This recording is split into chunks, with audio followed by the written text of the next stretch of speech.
దైవజనులు దేవదాసాయి గారు చెప్తున్న మాట ఏమిటంటే 10వ క్లాసులో ఉన్నవారు బిఏ క్లాసుకు రాకపోతే బిఏ ఎలా పాస్ అవుతారు అంటే 10వ తరగతి చదివినవాడు ఇంకా 10వ తరగతిలోనే ఉండిపోతే బిఏ క్లాస్కు ఎలా వెళ్ళగలరు, ఎలా పాస్ అవుతారు అని దైవజనులు చెప్తూ ఉన్నారు. అలాగే ఎవరైనా బైబిల్ మిషన్లోకి రాకపోతే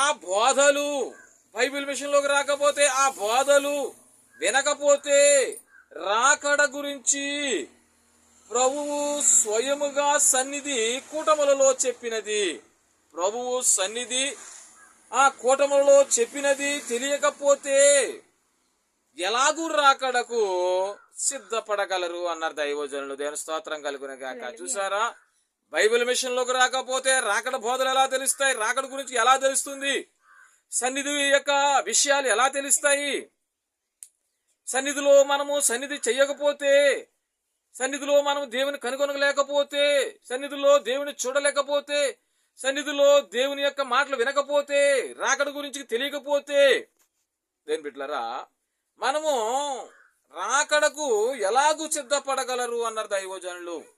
స్తోత్రం కలుగును గాక. దేని బిడ్డలారా ఇక్కడ